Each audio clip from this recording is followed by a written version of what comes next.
आगे बढ़ते हैं डियर। 5वां सेशन है, 4 सेशन आपको यूट्यूब पे अवेलेबल हैं, ठीक है। 10 का 4 के 4 सेशन प्रीवियस हो चुके हैं, आज 5वां सेशन है।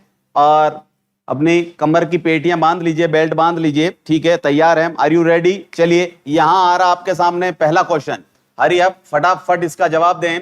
पहले क्वेश्चन का जवाब दें डियर। क्वेश्चन क्या कह रहा है? When planning care for a client in sickle cell crisis, एक पेशेंट है जो सिकल सेल क्राइसिस का है। There is a patient suffering from sickle cell crisis. What is the main nursing priority? Nursing priority पूछी है, वो भी main nursing priority पूछी है, सारी नर्सिंग एक्शंस नहीं पूछे हैं। Option A administrating antibiotics, preventing immobility, relieving discomfort, and the fourth one is limiting food and fluids. Food and fluids को लिमिट करना, ठीक है। टोटल आपके सामने 4 ऑप्शंस हैं, इनमें से मेन प्रायोरिटी बताइएगा, मेन प्रायोरिटी बताइएगा।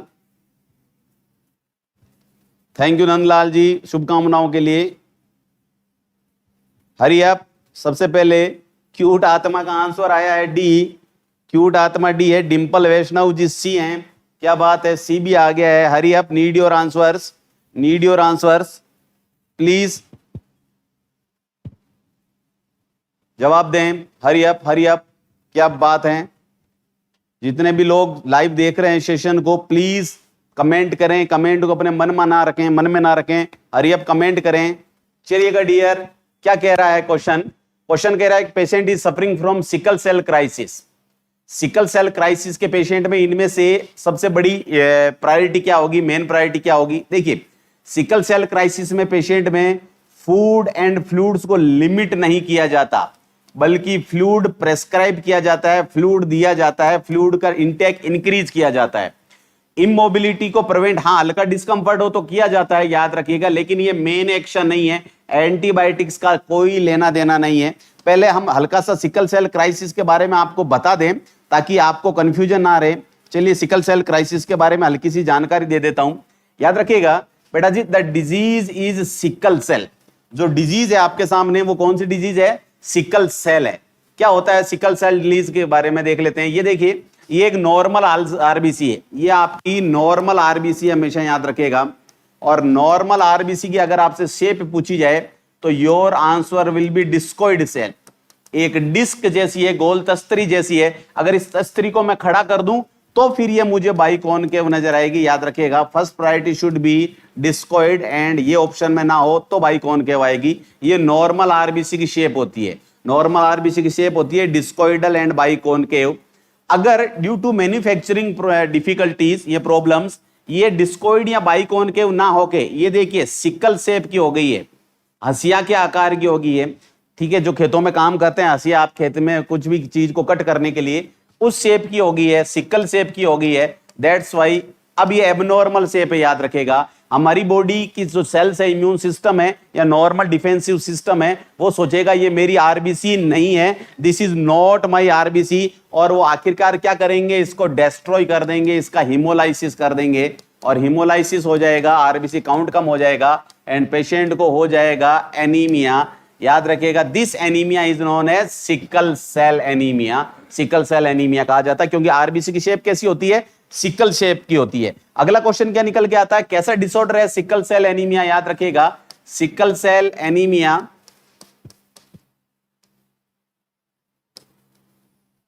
ऑटोसोमल डिसऑर्डर है। याद रखिएगा, ऑटोसोमल डिसऑर्डर है।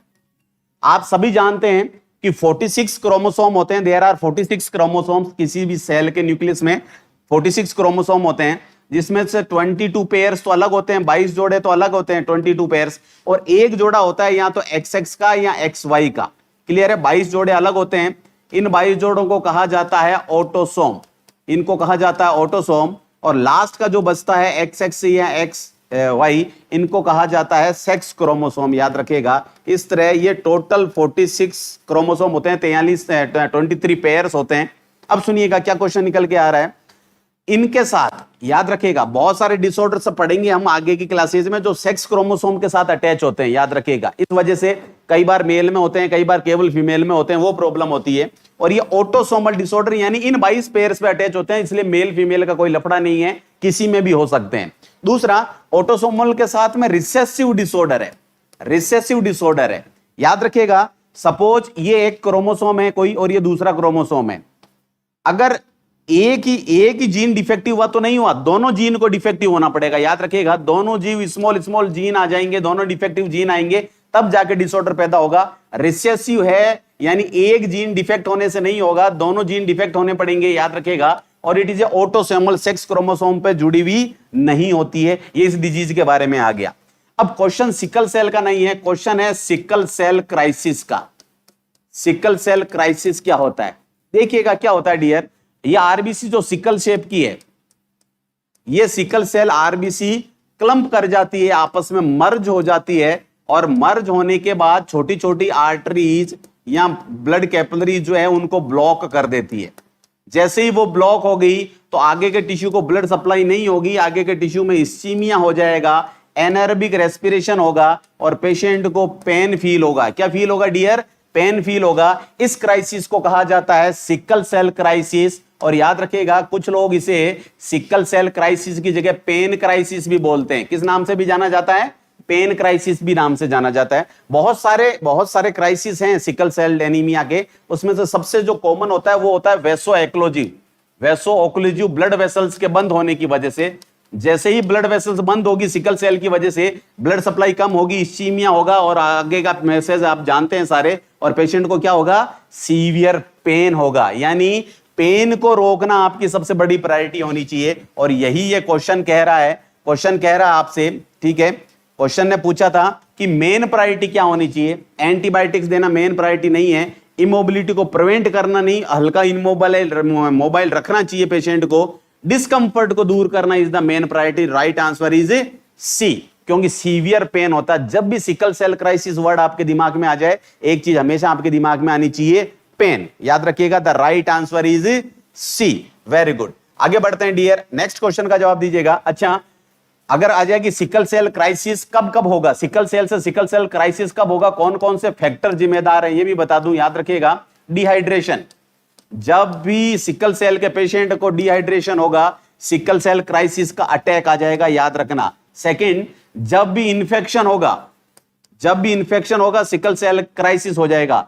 जैसे ही पेशेंट स्ट्रेस में जाएगा, जैसे ही पेशेंट हाइपोक्सिया होगा, यानी बहुत हाइट पे जाएगा, इसलिए सिकल सेल क्राइसिस के पेशेंट को यूजुअल फ्लाइट में सफर नहीं करना चाहिए, उसको हमेशा याद रखिएगा कमर्शियल फ्लाइट में करना चाहिए। कमर्शियल फ्लाइट में याद रखिएगा ऑक्सीजन का, प्रेशर का बैलेंस मेंटेन रहता है, वहां पे उसकी कमी नहीं आने दी जाती, जबकि नॉर्मल फ्लाइट्स में ये कमी आ जाती है। तो जिसको सिकल सेल है उसको कमर्शियल फ्लाइट यूज करनी चाहिए, हाइपोक्सिया ना हो, पहाड़ों पर नहीं जाना चाहिए, स्ट्रेस नहीं लेना चाहिए, किसी प्रकार का इन्फेक्शन नहीं होना चाहिए, सारे इम्यूनाइजेशन करवा के रखने चाहिए, हाथ धोने चाहिए, भीड़ से दूर रहना चाहिए, और पानी की कमी तो कभी भी नहीं आनी चाहिए, अदरवाइज उसको सिकल सेल क्राइसिस आ जाएगा। ओके, नेक्स्ट क्वेश्चन की तरफ बढ़ते हैं। हमारा क्वेश्चन जवाब दीजिएगा। ताली तैयार है बेटा जी, क्लैपिंग तैयार है, जिसने भी सबसे पहले जवाब दिया उसके लिए क्लैपिंग तैयार है। चलिए, अमन भाटी सर, अगर O2 ऑप्शन हो तब कौन सा आंसर होगा? बेटा जी, अगर O2 ऑप्शन होता तो फिर O2 आंसर होता, दैट्स इट, सिंपल सी बात है, क्लियर है। O2 अगर ऑप्शन होता तो O2 आंसर होता, और अगर O2 नहीं है तो फ्लूइड आंसर होगा। आगे बढ़ते हैं। A client newly diagnosed with cancer, एक पेशेंट है जो अभी भी कैंसर से डायग्नोस हुआ है, receives external radiation therapy, radiation therapy दी जा रही है, एक्सटर्नल रेडिएशन थेरेपी दी जा रही है। विच of the nurses instruction regarding bathing, उस पेशेंट को बाथिंग को लेके, नहाने को लेके कौन सा मोस्ट एप्रोप्रिएट, केवल एप्रोप्रिएट नहीं है, मोस्ट एप्रोप्रिएट इंस्ट्रक्शन आप देंगे एज ए नर्स? उसे कहेंगे कि जिस जगह पर रेडिएशन गिराए गए हैं उस जगह को गीला ना करे, अवॉइड करें, वो बॉडी वॉश काम में ले, क्या काम में ले, साबुन काम में ना ले, बार सोप काम में ना ले, उसकी जगह क्या काम में ले, बॉडी वॉश काम में ले। जो एरिया जहां रेडिएशन डाले गए हैं उसको क्लियर प्लास्टिक से कवर करे, प्लास्टिक से ढके, और एक सॉफ्ट टॉवल ले और उस इरेडिकेटेड स्किन एरिया को वॉश करे। चलिए, hurry up, need your answers, क्या बात है। हाँ, श्री जलब को हमारी तरफ से भी कॉन्ग्रेचुलेशन है बेटा जी, बहुत ही होनहार स्टूडेंट, बहुत ही मेधावी स्टूडेंट, प्यारा स्टूडेंट श्री जलब, ठीक है। और याद रखिएगा, ये भी लॉकडाउन में आज जिस तरह आप सफर कर रहे हैं उसी तरह पिछले लॉकडाउन में श्री सफर कर रहा था, लेकिन इसने अपना हौसला नहीं छोड़ा, और याद रखिएगा बहुत ही शानदार रैंक के साथ में इन्होंने नॉरसेट को क्लियर किया है। और फर्स्ट चॉइस, जो इनकी फर्स्ट चॉइस थी, एम्स बठिंडा, ठीक है, अपने घर से 250 किलोमीटर दूर इनको एम्स बठिंडा मिला है। तो पूरे गुरु नरसिंह एकेडमी परिवार को इन पे फक्र है, इन पे गर्व है। ये हम सब के लिए एक प्रेरणा स्रोत है, याद रखिएगा श्री जलप। हमें इनसे सीख लेनी चाहिए, इंस्पिरेशन लेनी चाहिए। आप किसी भी चीज से इंस्पिरेशन ले सकते हैं जो आपको फायदा पहुंचा रही हो। हमें इनसे इंस्पिरेशन लेनी चाहिए। अगर आपके कांटेक्ट में है तो आपको इनसे कांटेक्ट करके समझना चाहिए कि इन्होंने किस तरह अपनी पढ़ाई को आगे प्रोग्रेस किया। चलिए आंसर दीजिएगा बेटा जी, waiting for your answers. Gudiya Mali D D D D D, क्या बात है। भूपेंद्र बेरवा जी डी आ रहे हैं सभी के। Nilesh Saini D, very good, ठीक है। रितु फुलवारिया का भी डी है, सभी का डी आ रहा है, क्लियर है, शाबाश शाबाश। नवनीत शरण गोयल, नवनीत जी आंसर दीजिएगा। निशा लखरा, क्या बात है। The right answer is D, बिल्कुल सही है, राइट आंसर डी है। अंकों के क्वेश्चन बहुत सीधे सटीक क्वेश्चन आते हैं, याद रखिएगा, बहुत इन डेप्थ में नहीं आते हैं ऑन्कोलॉजी से, बहुत सीधे सटीक क्वेश्चन केयर के आते हैं। क्या कह रहा है आपसे, most common most appropriate instruction पूछा कि सबसे सही इंस्ट्रक्शन क्या दोगे। Avoid getting the eradicated area wet, नहीं। अगर देखिए पहली चीज तो ये कौन सी थेरेपी दी जा रही है, एक्सटर्नल थेरेपी दी जा रही है। एक्सटर्नल थेरेपी को कहा जाता है टेलीथेरेपी। एक्सटर्नल थेरेपी को किस नाम से जाना जाता है बेटा जी, याद रखिएगा, टेलीथेरेपी के नाम से जाना जाता है। और अगर बॉडी में कहीं रेडियो एक्टिव सब्सटेंस इंप्लांट करके आपको थेरेपी दी जा रही है, इंटरनल थेरेपी दी जा रही है, that therapy is known as brachytherapy. दो तरह की थेरेपी है, teletherapy and brachytherapy. Tele means दूर, इसीलिए हमारे टेलीविजन को दूरदर्शन कहा जाता था कभी। तो टेलीथेरेपी देनी है, उसको बाहर से रेडिएशन देनी है। स्किन को गीला कर सकते हैं, कोई प्रॉब्लम नहीं है, ठीक है। इरेडिकेटेड स्किन वो रेडिश हो गई है, बिल्कुल ठीक है, हल्का सा वहां इन्फ्लामेशन भी हो गया, उसको आप गीला कर सकते हैं, कोई एतराज नहीं है। तो अवॉइड करना ये गलत हो गया। Use body wash institute of bar soap, की सोप की जगह, साबुन की जगह आप बॉडी वॉश काम में लीजिए, ऐसा कहीं नहीं है। आप चाहें तो बॉडी वॉश काम में लें, आप चाहें तो सोप काम में लें, लेकिन एक चीज हमेशा याद रखिएगा, दीज शुड बी माइल्ड, ये बहुत ही माइल्ड होनी चाहिए। इनके अंदर सीवियर मात्रा में, भारी मात्रा में डिटर्जेंट नहीं होना चाहिए, एल्कोहल बेस्ड नहीं होनी चाहिए, इनमें एल्कोहल नहीं होना चाहिए। चाहे तो आप बॉडी वॉश काम में लें, चाहे बार सोप काम में लें, ये माइल्ड होनी चाहिए। इनमें there should be no alcohol, किसी भी प्रकार का एल्कोहल नहीं होना चाहिए, और कोई इरिटेंट नहीं होना चाहिए, कोई केमिकल जो स्किन को इरिटेट करता हो ऐसा नहीं होना चाहिए। बाकी आप जो चीज लेना चाहें वो ले सकते हैं, साबुन या वॉश, ऐसा कोई डिफरेंशिएशन नहीं है।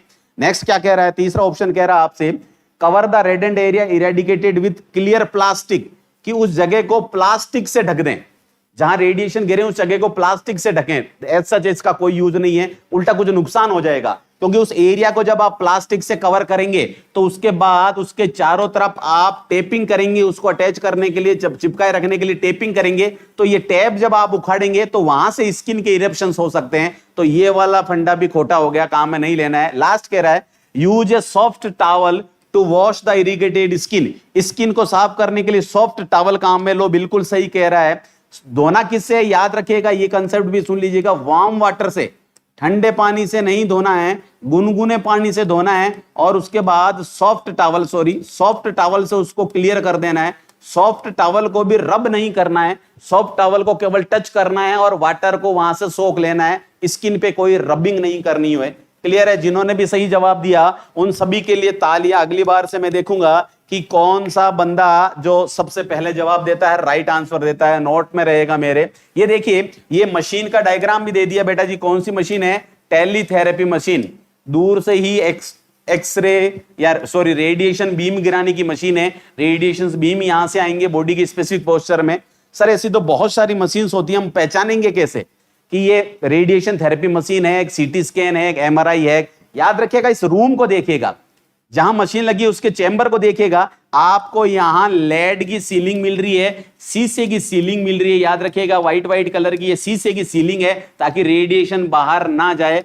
दीज आर लीड सीलिंग, याद रखिएगा, इस दीवार पे लेड लगाया गया, शीशा लगाया गया ताकि रेडिएशन बाहर ना जाए। जब भी आपको लगता है कि ये मशीन टेलीथेरेपी की है, कि तो आप सराउंडिंग को चेक कर लें, वहां शीशा नजर आ जाएगा और आपका आंसर राइट हो जाएगा। ओके डियर, अगले क्वेश्चन की तरफ प्रोग्रेस करते हैं। नेक्स्ट क्वेश्चन क्या कह रहा है, तीसरा क्वेश्चन क्या कह रहा है बताइएगा। If the physician order diet as tolerated, कि जैसी डाइट टॉलरेट की जा सकती है वैसी दे दो। For a client the evening of surgery, word सुनिएगा, इवनिंग ऑफ सर्जरी, जिस दिन ऑपरेशन हुआ है उसी दिन शाम को पेशेंट को कहा गया है कि जो वो टॉलरेट करके उसको खाने को दे दो। तो आप initially most appropriate diet initially शुरुआती दौर पे कौन सी डाइट सबसे पहला देना पसंद करेंगे? चलिए वेटिंग क्या बात है बेटा जी, दिनेश पटेल जी, जामू जी ने, विष्णु ने सर, चलिए Bhupendra Berwa ji, what is wrong absolutely, answer दीजिएगा। आयुषी का आंसर आया ए की ब्लाइंड डाइट देंगे, बिल्कुल सही है, क्या बात है। बी भी है, सी भी है, वेरी गुड। निशा लकरा सी, सिमरन सी, ठीक है, Bhimsen ji C, Anmol ji C, very good, proud of you, क्या बात है। सी, शाबाश, वेरी गुड, बहुत ही सही जा रहे हैं सभी लोग, प्राउड है आप सभी पे, गर्व है हमें, ठीक है, कि आप इस दौर में भी जुटे हुए हैं, ठीक है, आप जुटे हुए हैं, आप अपनी तरफ से एक स्टोन को भी अनटर्ड नहीं छोड़ रहे हैं, जितने भरसक प्रयास हो सकते हैं आप कर रहे हैं, आप बधाई के पात्र हैं। चलिएगा dear, the right answer is C, सही का। ब्लाइंड डाइट दे सकते हैं, नो डाउट देनी भी चाहिए, ब्लाइंड डाइट, सॉफ्ट डाइट भी देनी चाहिए, उसके बाद रेगुलर डाइट भी देनी चाहिए, लेकिन इसने क्या बोला? इनिशियली, सबसे पहले दौर में कौन सी डाइट देंगे? तो याद रखिएगा, कोई भी सर्जरी होती है तो सर्जरी के समय पेशेंट को क्या लगाया गया था? एनेस्थीसिया। जब तक एनेस्थीसिया का असर नहीं उतरता तब तक पेशेंट को क्या रखते हैं? एनपीओ स्टेटस पे रखते हैं। फिर एनपीओ स्टेटस हटाने के बाद खाने की चीजों का कुछ सर्टेन सीक्वेंस होता है, याद रखिएगा। सबसे पहले आप देंगे liquid, then the diet will be semi solid, और आखिर में क्या होगी? सॉलिड। इस सीक्वेंस में डाइट दी जाती है, सबसे पहले लिक्विड डाइट दी जाती है, क्लियर है? बिल्कुल सही है, तो लिक्विड डाइट यहां पे आंसर हो गया, लिक्विड डाइट। अगर एग्जामिनर ऑप्शन में लिक्विड डाइट नहीं देता, एक क्वेश्चन का जवाब, एक क्वेश्चन यहां क्रिएट कर दिया, ये ऑप्शन हटा दिए मैंने, नए ऑप्शन क्रिएट किया आपके सामने, और कह रहा हूं एप्पल जूस, कि पेशेंट को एप्पल का जूस दो।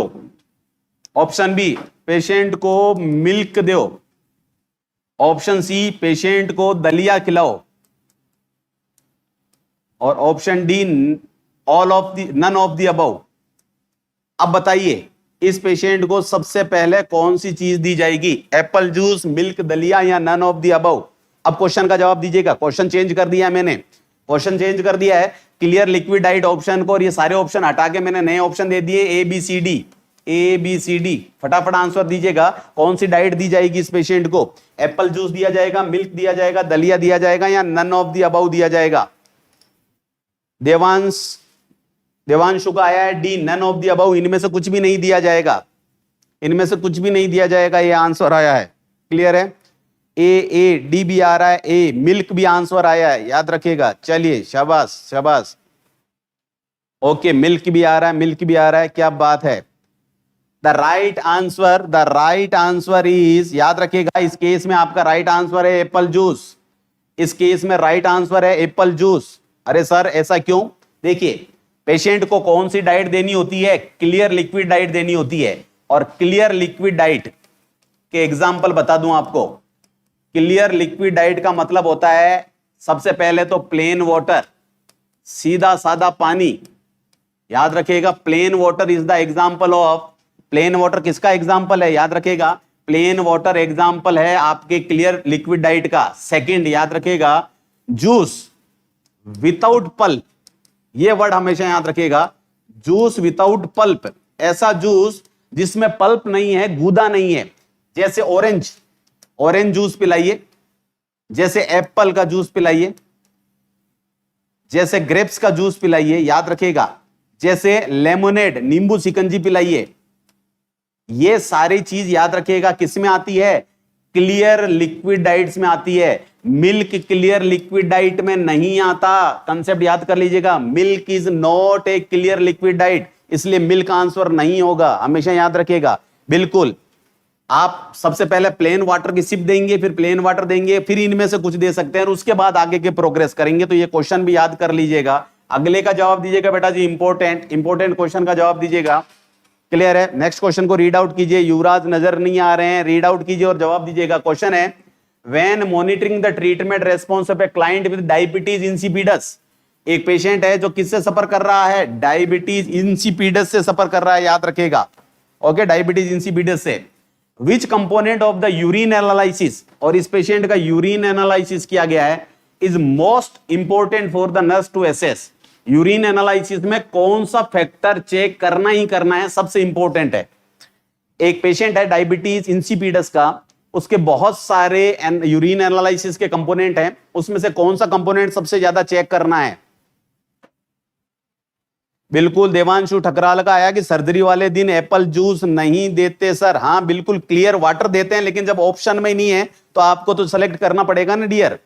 ऑप्शन में ही नहीं है तो सेलेक्ट करना पड़ेगा ना आपको। चलिए सी, वेरी गुड, सी भी आंसर आ रहे हैं, यानी स्पेसिफिक ग्रेविटी चेक की जाएगी, स्पेसिफिक ग्रेविटी चेक की जाएगी। क्लियर है, स्पेसिफिक ग्रेविटी, शाबाश, वेरी गुड। मुझे नहीं लगता इस क्वेश्चन में किसी को भी प्रॉब्लम आएगी। डायबिटीज इंसिपिडस, ठीक है, आपकी pituitary gland, your pituitary gland, adenohypophysis and posterior pituitary is known as neurohypophysis. Hypothalamus दो हार्मोन बनाता है, रिस्टोर कर देता है पोस्टीरियर पिट्यूटरी में। कौन कौन से, anti diuretic hormone and oxytocin. Anti diuretic hormone और ऑक्सीटोसिन बनाता कौन है, तो आपका जवाब होगा हाइपोथैलेमस बनाता है। और बनाने के बाद कहां स्टोर कर दिए जाते हैं उनको, बनाने के बाद पोस्टीरियर पिट्यूटरी में स्टोर कर दिए जाते हैं। इस एंटी डायूरेटिक हार्मोन का काम क्या है, इसका काम होता है वाटर को एक्सक्रीट करवाना। एंटी डायूरेटिक है, यानी डायूरेसिस नहीं होने देना, वाटर रिजॉर्ब करवाना, याद रखेगा। वाटर को रीअब्जॉर्ब करवाना, सोडियम को रीअब्जॉर्ब करवाना, यूरिन में पानी कम से कम जाना चाहिए, याद रखेगा। ये किसकी मंशा होती है, एडीएच की, एंटी डायूरेटिक हार्मोन की। अगर किसी वजह से एडीएच का प्रोडक्शन कम हो गया है, एडीएच का प्रोडक्शन कम हो गया है, तो यूरिन, वाटर और सोडियम का रीअब्जॉर्प्शन नहीं होगा और patient will suffer from polyuria. बहुत ही ज्यादा यूरिन निकलेगा, यूरिन में पानी पानी निकलेगा, तो यूरिन की स्पेसिफिक ग्रेविटी कम हो जाएगी। सबसे इंपॉर्टेंट चीज जो चेक करनी चाहिए वो है स्पेसिफिक ग्रेविटी। बिल्कुल सही कहा आप सभी ने, ऑलमोस्ट 99% लोगों ने सही जवाब दिया। The right answer is C. ठीक है, कितनी होती है यूरिन की नॉर्मल, बताइएगा। नॉर्मल ग्रेविटी कितनी होती है यूरिन की, 1.0102 टू 1.025 ये होती है। और डायबिटीज इंसिपिडस में लेस देन 1.002 ये यूरिन की नॉर्मल स्पेसिफिक ग्रेविटी होती है, याद रखिएगा। 1.010 से 1.025 और डायबिटीज इंसिपिडस में घटके कितनी हो जाती है, इससे भी कम चली जाती है, 1.002 से भी कम चली जाती है। ये कंसेप्ट याद रखिएगा। अगले क्वेश्चन की तरफ बढ़ते हैं बेटा जी, क्या बात है। नेक्स्ट क्वेश्चन बहुत ही प्यारा क्वेश्चन है, जवाब दीजिएगा। एक नहीं दो क्वेश्चन आएंगे आपके सामने, पहले मैं आपको स्टडी आउट करके बता दूं। व्हाट आर द प्रायोरिटीज, पहले ही बोल दिया इसने कि क्या प्रायोरिटीज होगी आपकी। What are the priorities when planning the care of 75 year old hospitalised client who develops pneumonia. एक 75 ईयर्स का क्लाइंट है, हॉस्पिटल में एडमिट है और उसमें न्यूमोनिया हो गया है। अब आपकी क्या क्या प्रायोरिटीज होगी वो सारी सेलेक्ट करके बताओ। हरी अब जवाब दीजिएगा, सारी सेलेक्ट करके बताइएगा। 4th ईयर के स्टूडेंट नॉरसेट का एग्जाम दे सकते हैं, बिल्कुल याद रखिएगा, लेकिन फॉर्म भरने से पहले रजिस्ट्रेशन नंबर होना चाहिए उनके पास में। बाकी कोई एतराज नहीं है, बिल्कुल दे सकते हैं, लेकिन उनके रजिस्ट्रेशन नंबर उनके पास हो तो दे सकते हैं, अदरवाइज नहीं दे सकते। Registration number is a must.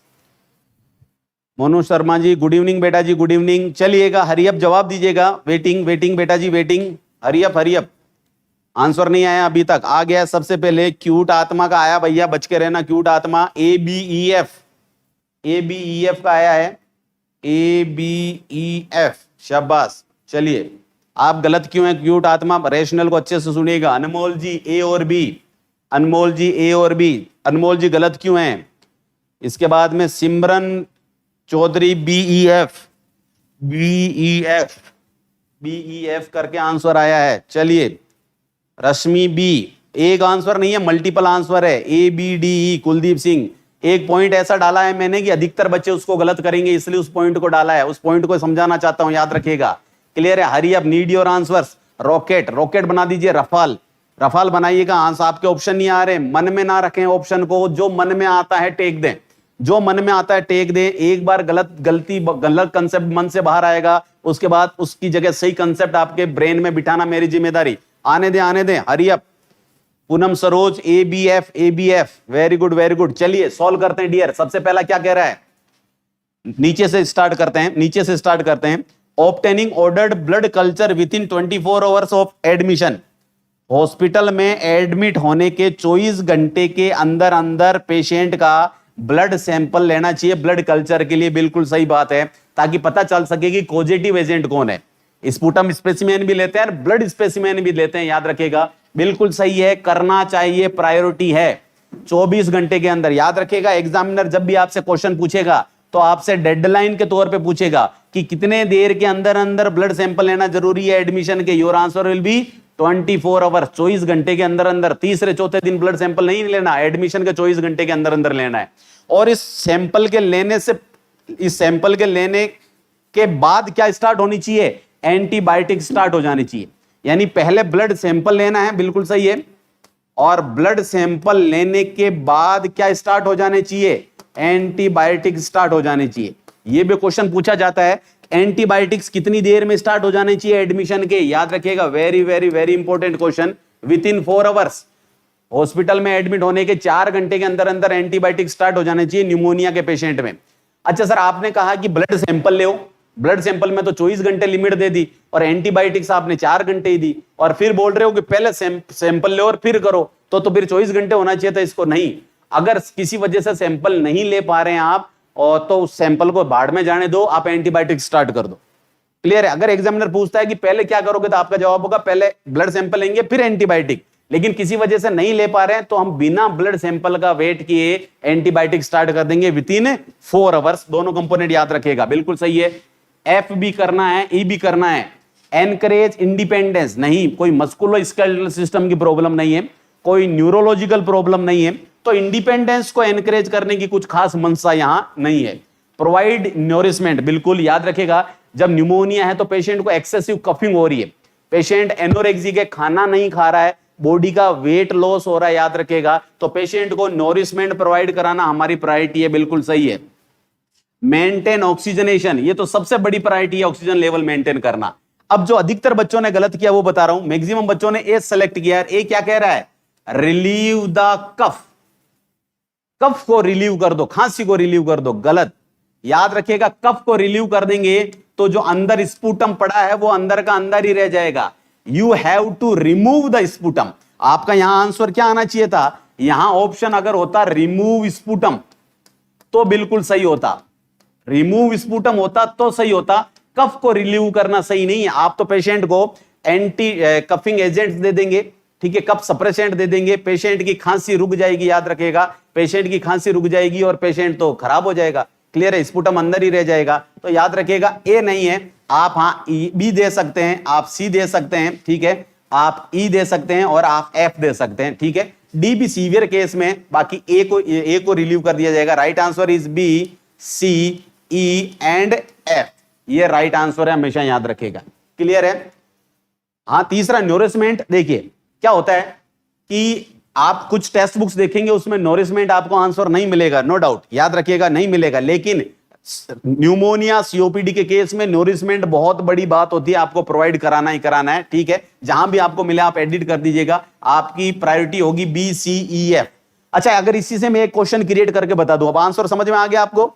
ऐसा अगर इसी से क्वेश्चन क्रिएट करा दूं कि भैया इस पेशेंट में 4 चीजें करनी है आपको, बी करना है, सी करना है, ई करना है और एफ करना है, इनका सीक्वेंस बताओ, किस सीक्वेंस में ये अडॉप्ट करोगे।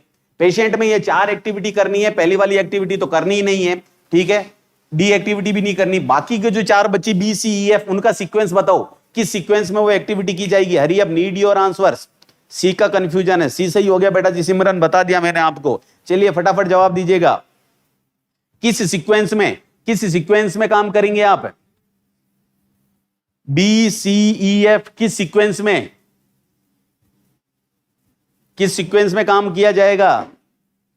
Monu Sharma ji thank you dear, thank you. Rajesh Yadav ji का आंसर आ गया। हाँ भाई, समता मेरा बेटा प्रायोरिटी बेस ही मैं पूछ रहा हूं आपसे, मैंने खुद ने पूछ लिया आपसे। राजेश यादव जी, बी, ई, एफ, सी कि बी किया जाएगा, ई किया जाएगा, एफ किया जाएगा, सी किया जाएगा। शाबाश, प्राउड ऑफ यू, क्या बात है। सभी का आंसर आना चाहिए, सभी का आंसर आना चाहिए। एफ, ई, सी भी आया है, एफ भी आया है, ई भी आया, सी भी आया, बी भी आया। नहीं, याद रखिएगा, your first priority should be maintaining oxygenation. Sample वैंपल बाद में, पहले उसका ऑक्सीजन लेवल तो मेंटेन करो। जब एक बार पेशेंट स्टेबल हो जाए उसके बाद उसका ब्लड सैंपल ले लो। ब्लड सैंपल लेने के बाद उसमें क्या करो, आप एंटीबायोटिक स्टार्ट कर दो और उसके बाद न्यूट्रिशन की तरफ जाओ। राइट आंसर क्या हुआ, प्रायोरिटी वाइज क्या हुआ, BFEC।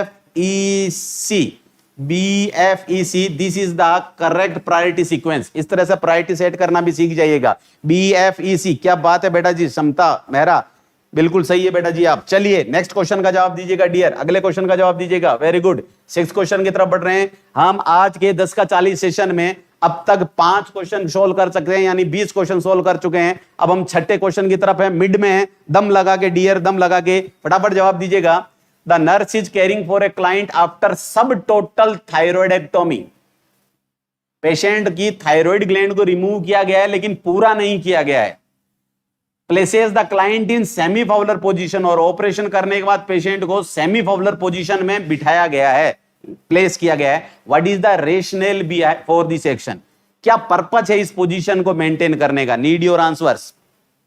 जितेंद्र सिंह जी बधाई के पात्र हैं, आपके लिए ताली लगा दी गई है बेटा जी। चलिए क्या बात है, हरी अप सही जा रहे हैं, सारे लोग सही जा रहे हैं, सलूट है आप सभी को, प्राउड ऑफ यू। आंसर दीजिएगा। ज्योति तन्नन का आंसर आया है बी, कि इससे इंसीजनल एडिमा कम होगा। डी भी आया है गर्व पांड्या की तरफ से, it promotes client comfort, client को कंफर्ट होगा, इसीलिए 80-20 लगाया गया है, ऐसा लग रहा है। महावीर बिजारनिया जी बी, कि इससे इंसीजनल एडिमा कम होगा, इंसीजनल एडिमा कम होगा। शाबाश शाबाश, क्या बात है, प्राउड ऑफ यू। चलिएगा हरी अप, वेरी गुड। याद रखिएगा बेटा जी, the right answer is B, B right answer है। एक एक को टच कर लेते हैं। It helps the client talk, patient semi Fowler में रहे, हाई फाउलर में रहे, वो तो लैरिंग्स की वजह से होगी। थायराइड को रिमूव करने से क्या होगा, पेशेंट को डायरेक्ट कोई प्रॉफिट नहीं होगा, इनडायरेक्ट तो होगा। क्या होता है, एक चीज मैं पहले ही आपको एक्सप्लेन कर चुका हूं, याद रखेगा। जब भी किसी ऑर्गन में ट्रॉमा हो, जब भी किसी ऑर्गन में किसी प्रकार की इंजरी हो, जब भी सर्जरी हुई हो, इंसीजन लगा हो, हमेशा याद रखिएगा उस सर्जिकल साइट को एलिवेटेड रखना है। और कब तक, एटलीस्ट 24 आवर्स तक, कम से कम शुरुआत के 24 घंटे उसको एलिवेटेड रखना है, टू रेड्यूस एडिमा और to prevent the development of oedema. Tissue damage हुआ, याद रखिएगा इन सब केसेस में टिश्यू डैमेज हुआ और वहां पे केमिकल मीडिएटर रिलीज होगा जिसे कहा जाता है हिस्टामिन। कोई सा भी केस हो, इन चारों में से हिस्टामिन निकलेगा। और हिस्टामिन क्या करता है, वेसोडाइलेशन, वेसोडाइलेशन करता है, परमिएबिलिटी को बढ़ा देता है। और जैसे ही परमिएबिलिटी बढ़ी, फ्लूइड बाहर चला गया और क्या हो जाएगा, एडिमा हो जाएगा। तो इन सब केस में, चाहे ट्रॉमा हो, इंजरी हो, सर्जरी हो, इंसीजन हो, फ्रैक्चर हो, कोई सा भी केस हो, पहले 24 घंटे तक उस जगह को क्या करना है, बाकी बॉडी से एलिवेटेड रखना है ताकि एडिमा ना हो। The right answer is B, it reduces incisional edema. ठीक है, बोलने में कोई खास रोल नहीं है, स्पुटम प्रोडक्शन से कोई लेना देना नहीं है, क्लाइंट के कंफर्ट का कोई हल्का सा है। लेकिन यहां मेन रेशनल पूछा है कि आप सेमी फाउलर का मेन रेशनल क्या होगा, एडिमा को कम करना होगा। अगले क्वेश्चन की तरफ बढ़ते हैं, जवाब दीजिएगा डियर। नेक्स्ट क्वेश्चन का बहुत ही प्यारा क्वेश्चन आया आपके लिए।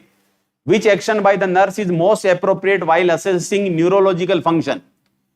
मोस्ट एप्रोप्रिएट वर्ड को हाईलाइट किया है मैंने। कौन सा एक्शन सबसे एप्रोप्रिएट होगा अगर आप एक पेशेंट का न्यूरोलॉजिकल फंक्शन चेक कर रहे हैं। Who has a freshly applied plaster cast, जिसके अभी अभी प्लास्टर कास्ट लगाया गया है, पक्का प्लास्टर लगाया गया है लोअर एक्सट्रीमिटी पे। Option A, asking the client to wiggle the toes, कि अपने अंगूठों को हिलाएं। डिप्रेसिंग द नेल बेड, उसके नेल बेड को दबा के उसका कलर चेक करो। फीलिंग द टेम्परेचर, उसके जिस पे आपने कास्ट लगाया उसके अंगूठे के टेम्परेचर को चेक करो। और जहां प्लास्टर कास्ट लगाया है उससे दूर वाली पेडल पल्स को चेक करें, दोनों पैरों में कंपैरिजन करें। हरी अब need your answer. Rupinder Kaur का आंसर आया है बी।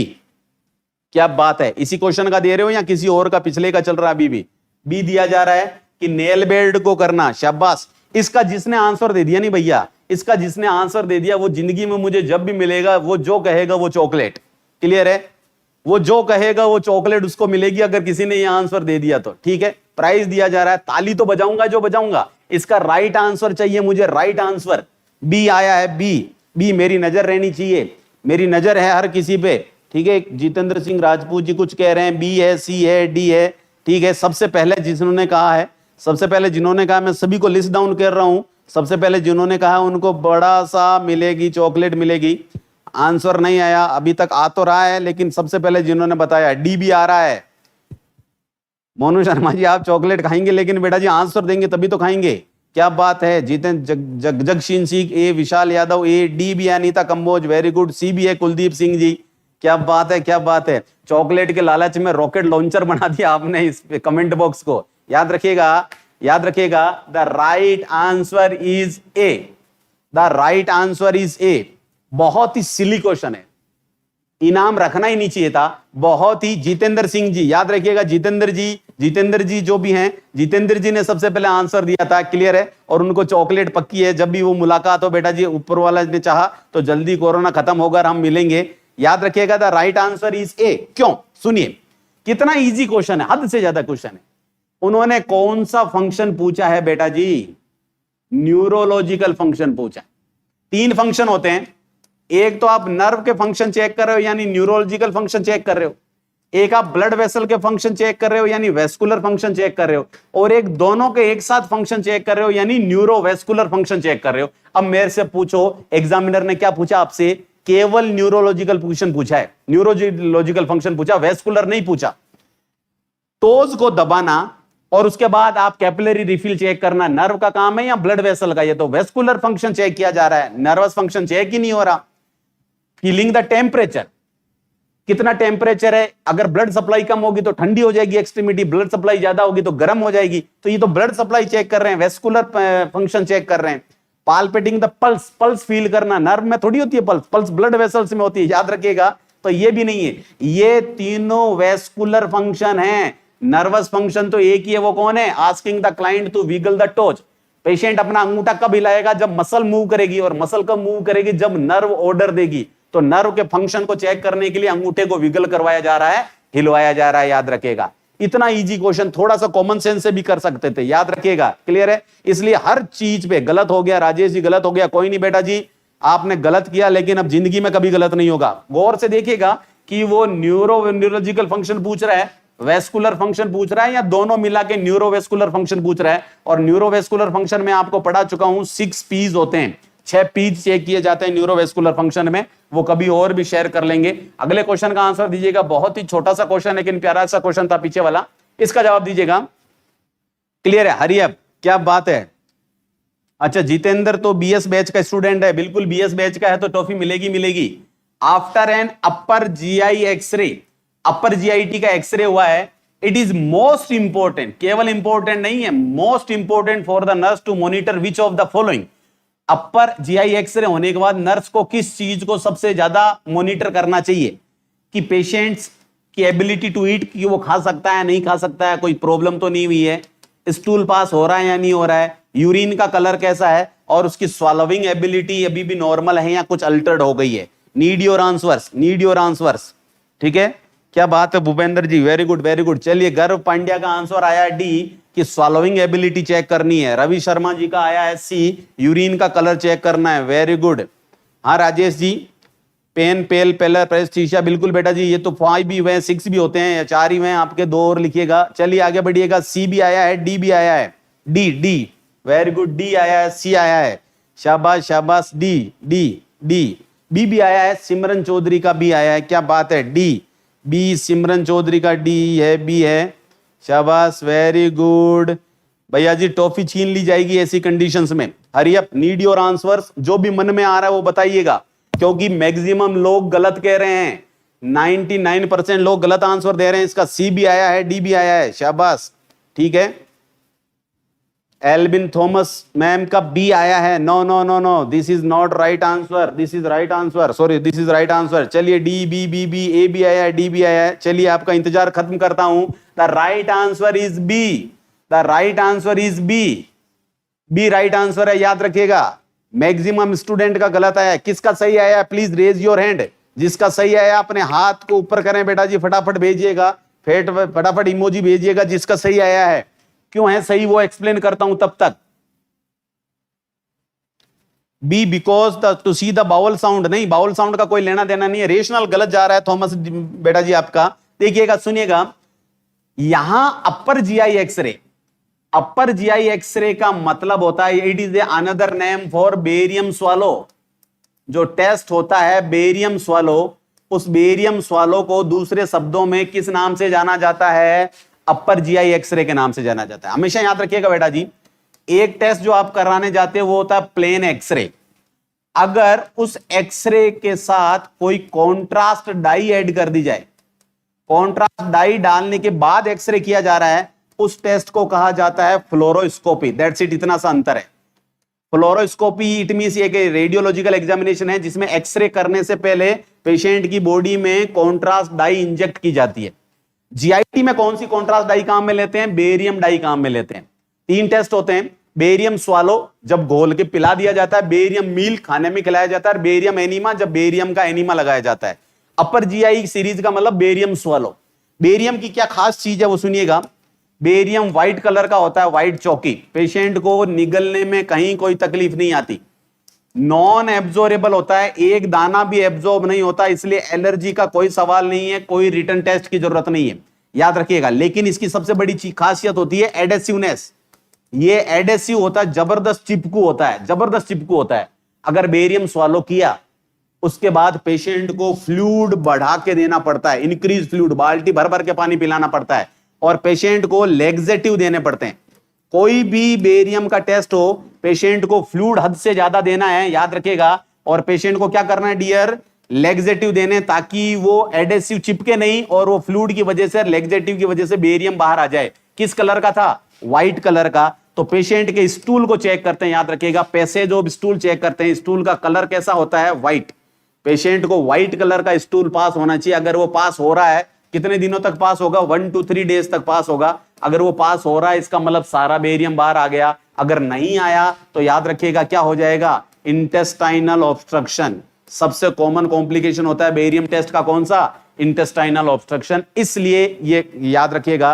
क्लियर है? समझ में आ गया बेटा जी? ठीक है, बिल्कुल एक्सेसिव फ्लूइड देना चाहिए और पेशेंट को लेग्जेटिव भी एडमिनिस्टर करने चाहिए। ओके, नेक्स्ट क्वेश्चन की तरफ बढ़ते हैं। हरी अप, 9th क्वेश्चन की तरफ बढ़ते हैं। 9th क्वेश्चन का जवाब दीजिएगा। विच assessment technique is best for detecting thrombophlebitis? Thrombophlebitis का पता लगाने के लिए, असेस करने के लिए कौन सी टेक्निक सबसे बेस्ट है? और थ्रोम्बोफ्लेबाइटिस कहां है? लोअर एक्सट्रीमिटी में। बहुत हलवा क्वेश्चन है, बहुत बार पूछा जा चुका है, इसलिए मैंने इसमें डाला। इंपॉर्टेंट तो है, माना हलवा है, लेकिन फिर भी इंपॉर्टेंट है। राजेश जी बिल्कुल फ्लूइड देते हैं पिछले क्वेश्चन पे। आगे बढ़िएगा, जवाब दीजिएगा कि थ्रोम्बोफ्लेबाइटिस है लोअर एक्सट्रीमिटी के अंदर, तो इनमें से सबसे बेस्ट टेक्निक क्या होगी? कि क्लाइंट के हर पैर को डोर्सिफ्लेक्स करें, डोर्सेलिस पेडिस पल्स को चेक करें, पेशेंट की गेट चाल को चेक करें जब वो चल रहा है, और पेशेंट के अनअफेक्टेड लेग में टेम्परेचर को चेक करें, अनअफेक्टेड लेग में टेम्परेचर को चेक करें। गर्व पांड्या जी इस बार सबसे पहले आए हैं आप, और ये आंसर लेके आए हैं, हमें गर्व है आप पे। क्लियर है? गर्व है बेटा जी, रियली। ओके, फटाफट सभी के आंसर चाहिए। क्यूट आत्मा, अभी भी आप डी पे हैं। क्यूट आत्मा जी, वेरी गुड वेरी गुड। चलिए फोकस कीजिएगा, रेशनल सुनिएगा, आप रेशनल सुनिएगा। आंसर नहीं आए भैया, रॉकेट लॉन्चर 9वां क्वेश्चन चल रहा है, एक ही क्वेश्चन बचा है, ऐसा नहीं हो सकता। क्लियर है? हाइपर हाइपर, मुझे आंसर चाहिए सभी के, वरना गाड़ी आगे नहीं बढ़ेगी भैया। फ्यूल खत्म हो गया मेरा फ्यूल आपके कमेंट्स हैं, आपके कमेंट्स आते हैं, मुझे फ्यूल मिलता है, मेरी गाड़ी चलती है। आपके फ्यूल, आप कमेंट्स बंद हो गए। डी भी है, सी भी है, सी भी है, ए भी। सुषमा ठाकुर, युवराज पूनिया, राजेश जी, पूनम सरोज, क्या बात है। Anumol Pillai A, Ravindra Kumar Sharma ji B, Pooja Toppo C, very good. Gaurav Jain B हैं, भीमसेन सी हैं, ठीक है। Okay, Jyoti Tannan A, Surendra Dhaka A, very good very good very good, क्या बात है। Samta Mehra ji A, Simran Chaudhary A, Mahi boss तो सोच रहे हैं, बिल्कुल सही सोच रहे हैं आप माही जी, सोचिए मत, बाहर निकाल दीजिए जो भी है। योर राइट आंसर इज ए, सही आंसर है आपका ए। क्लियर है? देखिए डियर, क्या होता है थ्रोम्बोफ्लेबाइटिस, थ्रोम्बोफ्लेबाइटिस या फिर बोले डीप वेन थ्रोम्बोसिस। थ्रोम्बोफ्लेबाइटिस यानी ब्लड वेसल्स का इन्फ्लामेशन हो जाना या डीप वेन थ्रोम्बोसिस हो जाना। इन दोनों में ही एक टेस्ट होता है आइडेंटिफाई करने के लिए, होमान साइन। कौन से साइन की बात कर रहा हूं डियर? होमान साइन की बात कर रहा हूं, याद रखेगा। जब भी थ्रोम्बोफ्लेबाइटिस होगा, जब भी किसी एक्सट्रीमिटी में, जब भी पैर वेयर में थ्रोम्बोफ्लेबाइटिस होगा, ये ब्लड वेसल है, इसमें इन्फ्लामेशन हो गया, तो याद रखना यहां से ये साइट इन्फ्लामेशन के लक्षण बताइए, क्या हो जाएगी? रेड। क्या हो जाएगा यहां? हल्का सा एडिमा। क्या होगा यहां? पेन। यहां वार्मथ हो जाएगी, टेम्परेचर बढ़ जाएगा। याद रखिएगा ये 4 बेसिक और लॉस ऑफ फंक्शन 5 लक्षण होते हैं इन्फ्लामेशन के। यहां इरिथेमा हो जाएगा, एडिमा हो जाएगा, पेन होगा और वार्मथ हो जाएगी। आप ये सारी चीजें चेक कर रहे हैं, याद रखिएगा। क्या करते हैं इस पेशेंट का, ये जो लेग है इसमें डोर्सिफ्लेक्शन, याद रखिएगा पेशेंट की इस टो को हेड की तरफ मूव करवाना, ऐसे इस साइड में मूव कराना, पेशेंट को यूं मूव कराना डोर्सिफ्लेक्शन है, और दूसरे की तरफ मूव कराना प्लांटर फ्लेक्शन है। जैसे ही आप पैर को डोर्सिफ्लेक्शन कराएंगे पेशेंट सीवियर पेन की शिकायत करेगा। कौन सा साइन पॉजिटिव आ जाएगा? होमान साइन पॉजिटिव आ जाएगा। पल्स पाल्पेट करने से हल्का आइडिया है कि कहीं ओक्लूजन है, चलने से चाल गलत हो रही है, इसका मतलब बॉडी में कहीं ना कहीं पेन है। टेम्परेचर भी अफेक्टेड का चेक करेंगे तो बढ़ा हुआ आएगा, अनअफेक्टेड से कोई मतलब नहीं है। Right answer is A, Homans sign को चेक किया जाता है। याद रखिएगा, ये देखिएगा होमान साइन को चेक करने के लिए ये टेस्ट भी दिखा दिया। बस इसमें काम की चीज इसलिए डायग्राम को इंक्लूड किया क्यों नी को भी फ्लेक्स रखते हैं, ये क्वेश्चन पूछा जा चुका है। याद रखिएगा knee should be flex at 5 degree. जब होमान साइन में पैर को बिल्कुल सीधा नहीं रखा जाता, नी को कितने डिग्री पे फ्लेक्स किया जाता है? 5 डिग्री पे फ्लेक्स किया जाता है। याद रखिएगा, और उसके बाद चेक किया जाता है, डोर्सिफ्लेक्शन किया जाता है, पैर को हेड की तरफ मूव किया जाता है। पेशेंट सीवियर पेन की शिकायत करता है, याद रखिएगा होमान साइन पॉजिटिव आपके सामने। ठीक है, याद रखिएगा पल्स भी आई थी, क्लियर है, तो पल्स भी फील कर रहे हैं हम, याद रखिएगा क्लियर। डोर्सलिस पेडिस, क्लियर है। ये जो पल्स आपके सामने आई है ये कौन सी पल्स है dear? It is dorsalis pedis.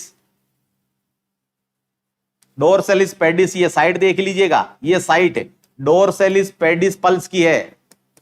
क्योंकि वर्ड आया था इसलिए मैंने इस क्वेश्चन को भी क्लियर करना ठीक समझा। This is the site for palpation of dorsalis pedis pulse. Okay dear, चलिए वेरी गुड, आगे बढ़ते हैं नेक्स्ट। आगे अच्छा जी क्या कहा जा रहा है? डॉक्टर तो पल्स ही चेक करते हैं, प्रैक्टिकल डॉक्टर तो ठीक है, डॉक्टर साहब करते होंगे, हमें होमान साइन चेक करना है डियर। लास्ट क्वेश्चन आज के 10 का 40 सेशन का लास्ट क्वेश्चन। आप लोगों के लिए बता दूं कि आज 4 से 5 का सेशन भी हुआ था टॉपिक वाइज, कल भी होगा डेली। अब 4 से 5 टॉपिक वाइज और 10 का 40 रात को 8 से 9 बजे 2 टाइम लाइव आएंगे गुरु नरसिंह अकेडमी, क्लियर है। वंदना शर्मा जी, जी 10 का 40 सेशन गजब है, ऐसे ही क्वेश्चन सोल्व करने का मन होता है। बिल्कुल बिल्कुल बेटा जी, आपने रिक्वेस्ट की और हम हाजिर हैं, बिल्कुल कंटिन्यू रहेंगे। लास्ट क्वेश्चन का जवाब दीजिएगा। विच nursing action is best for preventing skin breakdown? Skin breakdown हो सकता है इस पेशेंट में, क्यों? क्योंकि वो किससे सफर कर रहा है? जॉइंटिस से सफर कर रहा है, और उसकी वजह से उसे सीवियर इचिंग हो सकती है, उसकी वजह से स्किन ब्रेकडाउन हो सकता है। तो आपका कौन सा नर्सिंग एक्शन सबसे बेस्ट है? क्या सीक्वेंस कह रहा है कि पेशेंट को जॉइंटिस है, जॉइंटिस की वजह से इचिंग हो रही है, इचिंग की वजह से स्किन ब्रेकडाउन हो सकता है। अब आपका क्वेश्चन बहुत ही इजी हो गया ऐसे सीक्वेंस में लिखने से। नर्स का सबसे बेस्ट एक्शन बताइएगा, सबसे बेस्ट एक्शन बताइएगा, need your answer. Ravi Sharma ji की तरफ से आ गया है ए कि पेशेंट को वार्म वाटर में बाथिंग करवाई जाए, क्या बात है। सारांश गुप्ता जी का आ गया सी कि उसके फिंगर नेल्स की ट्रिमिंग कर दी जाए, फिंगर नेल्स को काट दिया जाए, नेल कटिंग। भूपेंद्र बेरवा जी, क्या बात है, बिल्कुल। देवांशु ठुकराल का भी आया है C, very good very good. D भी आया है, याद रखिएगा। मनूना हालिया का डी आया है कि हाइपो एलर्जिक बेड लिनन्स काम में लेंगे, डी भी आ रहा है, क्योंकि कुछ अजीब सी टर्म है इसलिए सभी का डी भी आ रहा है, याद रखेगा। सभी के आंसर चाहिए। लास्ट क्वेश्चन है आज के 10 के 40 का, तो आप सभी के कमेंट्स चाहिए, क्लियर है। वेरी गुड वेरी गुड, सभी के नाम याद भी हैं मुझे, अभी तक नहीं। अनिता कंबोज का डी आया है, भीमसेन सी, मनुना हालिया ए, सिमरन चौधरी ए, मुकेश शर्मा जी सी को लॉक कर दिया जाए। चलिए कर देंगे बिल्कुल। प्रतिमा कुमारी जी ए, Bhupendra Dhaka C, Jyoti Tannan C, very good very good, proud of you. चलिए कंसेप्ट दिमाग के घोड़े दौड़ाते रहिए और जवाब देते रहिएगा। ओके चलिए स्टार्ट करते हैं। The right answer is C. हमेशा याद रखिएगा बेटा जी, इस केस में जो राइट आंसर है वो है सी, फिंगर नेल्स को कट करना। क्यों है राइट आंसर सी? एक एक को टच करके देख लेते हैं। सबसे पहले bathing the client with very warm water, गर्म पानी से नहलाओ पेशेंट को। याद रखिएगा, जब आप वार्म वाटर काम में लेंगे तो पेशेंट को क्या होगा, वैसोडाइलेशन, वेसल्स डायलेट होगी, ज्यादा ब्लड सप्लाई होगी और पेशेंट को ज्यादा इचिंग होगी। ये तो एक प्रैक्टिकल कंसेप्ट है। जब भी कहीं इचिंग हो रही हो बॉडी में तो उसको कोल्ड वाटर से वॉश करना चाहिए, वार्म वाटर से वॉश नहीं करना चाहिए। गर्म पानी से इचिंग ज्यादा बढ़ती है, ठंडा पानी काम में लेना चाहिए। इसने वार्म वाटर काम में लिया, इसलिए ऑप्शन रॉन्ग हो गया। Second, dusting the clients body with corn starch. Corn starch बोले तो मक्के का आटा, कि पेशेंट को मक्के के आटे से डस्टिंग करनी चाहिए, यानी पाउडर की तरह काम में लेना चाहिए। बिल्कुल सही है। जब आप मक्के का आटा काम में लेंगे तो बॉडी जब स्वेटिंग है, जो परस्पिरेशन है, जो बहुत ज्यादा पसीना आ रहा है, परस्पिरेशन है, स्वेटिंग है, वो एब्जॉर्ब हो जाएगी। जैसे आप तो चाहिए, लेकिन यहां ये सक्सेसफुल नहीं है। पेशेंट के फिंगर नेल्स को कट कर दीजिए, ट्रिम कर दीजिएगा। क्यों? आप क्या चाहते हैं, स्किन डैमेज ना हो, स्किन ब्रेकडाउन नाखून की वजह से। अगर एक्सेसिव इचिंग हो रही है, एक्सेसिव इचिंग क्या कहलाती है, प्रूराइटस। एक्सेसिव इचिंग को प्रूराइटस कहा जाता है। पेशेंट को जबरदस्त प्रूराइटस हो रहा है, इतनी तेजी से इचिंग कर रहा है वो कि स्किन ब्रेकडाउन हो सकती है, तो नाखून को कट करके रखो। हो सकता है एग्जाम में इसकी जगह आपको क्या मिले, कॉटन ग्लव्स, कि पेशेंट को कॉटन के ग्लव्स पहना के रखो। ये ऑप्शन भी सही है। हर बार नाखून काटना भी जरूरी नहीं है। आप पेशेंट को कॉटन के ग्लव्स पहना दो, जब नेल्स कांटेक्ट में नहीं आएंगे स्किन के तो ब्रेकडाउन नहीं होगा। और लास्ट ऑप्शन जिसमें बच्चे अधिकतर कंफ्यूज हो रहे थे, वो लास्ट ऑप्शन क्या कह रहा है आपका, लास्ट ऑप्शन कह रहा है हाइपो एलर्जिक बेड लिनेंस। नया नाम आ गया इसलिए मैक्सिमम ने जवाब दे दिया। नहीं नहीं, याद रखिएगा प्रतिमा कुमारी, सारे गलत नहीं होंगे बेटा, जिंदगी में गलत नहीं होगी। अगर भीमसेन ने पूछा सर अगर वार्म वाटर की जगह कोल्ड वाटर लिखा होता तो भी फर्स्ट प्रायोरिटी नेल्स ही होता। स्किन ब्रेकडाउन का क्वेश्चन है, उसने इचिंग दूर करने का क्वेश्चन नहीं पूछा है। उसने ये नहीं पूछा कि इचिंग कैसे दूर होगी, उसने पूछा है to prevent skin breakdown. Question को समझिए, स्किन ब्रेकडाउन को रोकने के लिए प्रायोरिटी क्या होगी, तो स्किन ब्रेकडाउन के लिए तो आपको नाखून को काटना पड़ेगा, तो भी आपकी प्रायोरिटी ट्रिमिंग ऑफ नेल्स होती। भीमसेन जी क्लियर है बेटा जी? चलिए बिल्कुल लगे रहेंगे, एक दिन कामयाब होंगे। लास्ट ऑप्शन क्या था, हाइपो एलर्जिक बेड लिनेंस। बेटा जी जॉइंडिस, क्या जॉइंडिस एलर्जिक प्रॉब्लम है क्या एलर्जिक प्रॉब्लम है क्या? नहीं। तो जिन लोगों को किसी स्पेसिफिक आइटम से एलर्जी होती है तो उनमें एलर्जी ना हो, इसलिए हाइपो एलर्जिक बेड लिनेंस काम में लिए जाते हैं। जिनसे एलर्जी ना हो उनके लिए ये बेड लिनेंस काम में आता है। यहां पेशेंट को जॉइंडिस किसी भी प्रकार की एलर्जिक प्रॉब्लम नहीं है, इसलिए हाइपो एलर्जिक बेड लिनेंस काम लेने की जरूरत नहीं है। चलिए बहुत ही अच्छी सीख देखे गए हैं। ये जिन्होंने भी कमेंट लिखा है मुकेश शर्मा जी ने कि लगे रहो, हम आने वाला दिन हमारा है, बहुत ही अच्छी सीख बोली। बचपन से हम सीखते आए हैं, तो मेरा तो यही मंत्र रहेगा कि आज के बाद हर क्लास के लास्ट में हम सभी बोला करेंगे, ठीक है, हम होंगे कामयाब एक दिन। क्लियर है? इसे लोगो ही बना लेंगे, हमारा स्लोगन ही बना लेंगे। याद रखिएगा, डटे रहिए, हम होंगे कामयाब एक दिन। इस वीडियो लेक्चर के लिए इतना ही। Thank you, thanks a lot.